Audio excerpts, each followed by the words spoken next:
నరేంద్ర మోదీ కొత్తగా పరిచయం అక్కర్లేని పేరు. 10 ఏళ్లలో ప్రధానిగా ఆయన సాధించిన విజయాలు ఏంటి? భవిష్యత్తులో చేయాల్సిన పనులు ఏమున్నాయి? ముచ్చటగా మూడోసారి ప్రధాని పీఠంపై కూర్చున్న మోదీ ఎదుర్కోబోయే సవాళ్లు ఏంటి? స్వతహాగా మ్యాజిక్ ఫిగర్ సాధించిన బీజేపీకి అన్ని అంశాల్లో మిత్రపక్షాలు అండగా నిలుస్తాయా లేక విభేదిస్తాయా అన్నది భవిష్యత్ తేల్చుతుంది.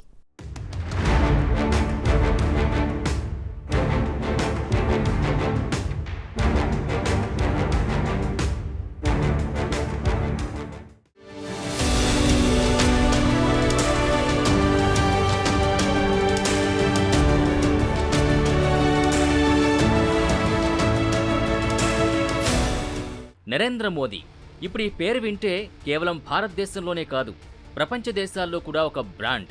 2014లో తొలిసారి ప్రధానిగా బాధ్యతలు చేపట్టిన నరేంద్ర మోదీ ఆ తర్వాత జరిగిన 2019 ఎన్నికల్లో మరోసారి గెలిచి రెండోసారి ప్రధానిగా ఎన్నికయ్యారు.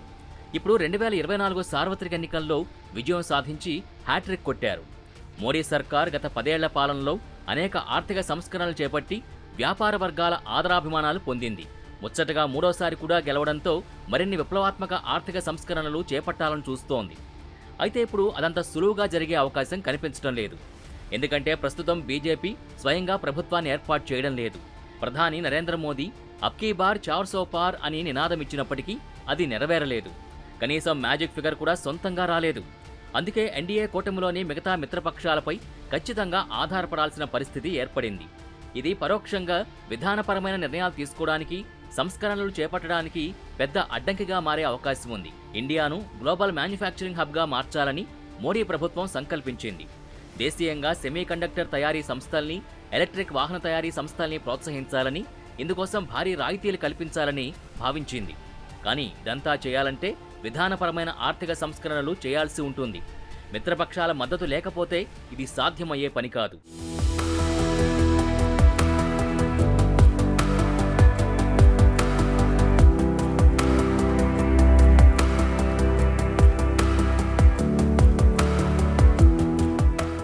అంతేకాదు కార్మిక చట్టాల్ని కూడా ప్రక్షాళన చేయాలని ఆలోచిస్తోంది. ముఖ్యంగా ప్రైవేట్ సంస్థలకు మరింత స్వేచ్ఛ కల్పించాలని భావిస్తోంది. భారతదేశంలో 100 కంటే ఎక్కువ మంది ఉద్యోగులున్న సంస్థలకి ప్రత్యేకమైన ప్రతిబంధకాలున్నాయి. ఈ ప్రైవేట్ సంస్థలు కొత్త వారిని నియమించుకోవాలన్నా లేదా ఉన్న ఉద్యోగుల్ని తొలగించాలన్నా రాష్ట్ర ప్రభుత్వాల అనుమతి తప్పనిసరి. దీనివల్ల డిమాండ్కి అనుగుణంగా ఉద్యోగుల్ని నియమించుకోవడానికి వీలు కాకుండా ఉంది. దీన్ని తొలగించాలని మోడీ సర్కార్ భావించింది. దిగుమతులపై భారీ సుంకాలు విధిస్తున్న కారణంగా భారతదేశంలో తయారీ ఖర్చులు బాగా పెరుగుతున్నాయి. అందుకే దిగుమతి సుంకాలు తగ్గించాలని బీజేపీ సంకల్పించింది. దేశీయంగా స్మార్ట్ ఫోన్ల ఉత్పత్తిని ప్రోత్సహించడానికి ఇప్పటికే ముఖ్యమైన విడిభాగాల దిగుమతులపై 10% వరకు సుంకాలు తగ్గించింది. త్వరలో మరిన్ని దిగుమతులపై సుంకాలు తగ్గించాలని భావించింది. కానీ మిత్రపక్షాల మద్దతు లేకపోతే ఇది కూడా కష్టమే.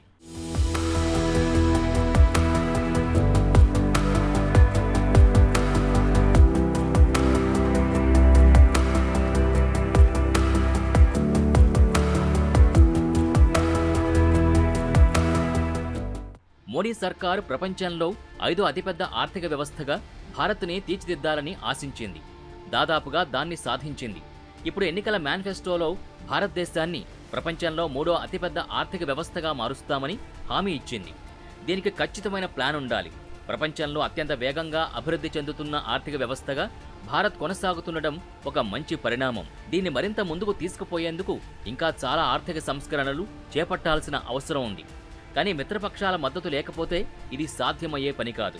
బీజేపీ భారతదేశాన్ని ఒక ప్రొడక్ట్ హబ్గా మార్చాలని ఆశిస్తోంది. ఇందుకోసం ఇప్పటికే అనేక కార్యక్రమాల్ని మోడీ ప్రభుత్వం గడిచిన 10 ఏళ్లలో చేపట్టింది. మేక్ ఇన్ ఇండియాలో భాగంగా మౌలిక సదుపాయాల కల్పనపై భారీ స్థాయిలో పెట్టుబడులు పెట్టాల్సి ఉంటుంది. ఇందుకోసం చాలా ఇన్వెస్ట్మెంట్స్ని సేకరించాలి. పరిశోధనలకి ప్రోత్సాహం ఇవ్వాలి. అప్పుడే అనుకున్న లక్ష్యాల్ని చేరుకోగలుగుతుంది ఎన్డీఏ ప్రభుత్వం. ఇండియాలో ఎలక్ట్రానిక్స్, డిఫెన్స్, ఆటోమొబైల్స్, మొబైల్ తయారీ రంగాల అభివృద్ధికి మరింత చేయూతివ్వాలని బీజేపీ ఆశించింది. మోడీ సర్కారు కృషితో ప్రపంచ తయారీలో భారతదేశం వాటా 3% వరకు పెరిగింది. కానీ చైనాతో పోల్చుకుంటే ఇది చాలా తక్కువ. ఇండియా కనుక చైనాని తయారీ రంగంలో అధిగమించాలంటే ఖచ్చితంగా కార్మిక సంస్కరణలు చేయాల్సి ఉంటుంది. ఇది మిత్రపక్షాల సహకారం లేనిదే సాధ్యం కాదు. ఒక దేశం ఆర్థికంగా అభివృద్ధి చెందాలంటే ఖచ్చితంగా ఎగుమతులు పెంచుకోవాలి. దానిపై కూడా మోడీ సర్కార్ ఫోకస్ పెట్టాలి. భారతదేశంలో భారీ స్థాయిలో నిరుద్యోగం ఉంది. అందుకే నేటి యువతీ యువకులకి ఉపాధి అవకాశాలు కల్పించాల్సిన అవసరం ఎంతైనా ఉంది. ఇందుకోసం వస్తు సేవల రంగాల్ని ప్రోత్సహించాలి. డిజిటల్ రెవల్యూషన్ పైన దృష్టి పెట్టాల్సి ఉంది. మోడీ ప్రభుత్వం 2047 నాటికి ఎనర్జీ ఇండిపెండెన్స్ సాధించాలని లక్ష్యంగా పెట్టుకుంది. ఇందుకోసం ఎలక్ట్రిక్ మొబిలిటీ, పునరుత్పాదక ఇంధన ఉత్పత్తి, ఇంధన సామర్థ్యాల్ని పెంచుకోవాల్సి ఉంటుంది.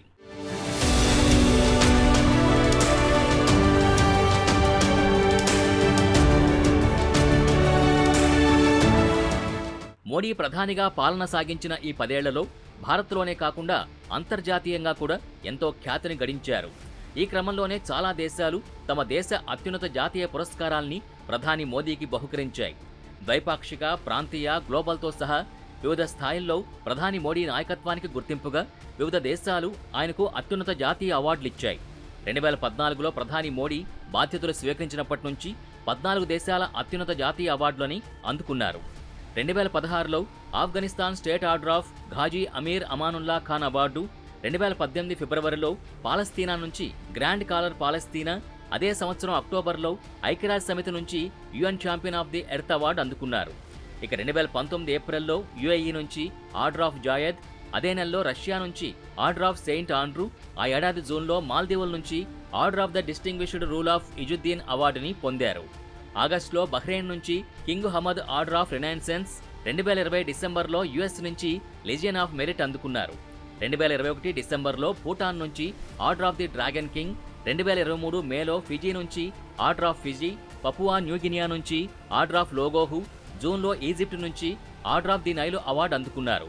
2023 జూలైలో ఫ్రాన్స్ నుంచి Grand Cross of the Legion of Honour, ఆగస్టులో గ్రీస్ నుంచి Grand Cross of the Order of హానర్ని పొందారు. అందుకే ఆయన చరిష్మా, ఖ్యాతి, ఫాలోయింగ్ గురించి కొత్తగా చెప్పాల్సిన పనిలేదు.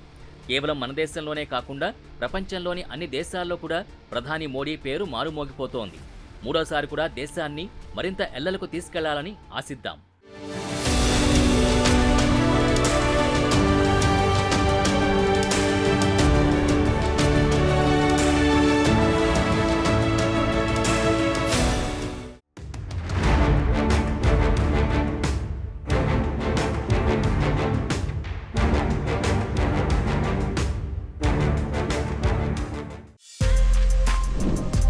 For more videos like this, subscribe Big TV channel.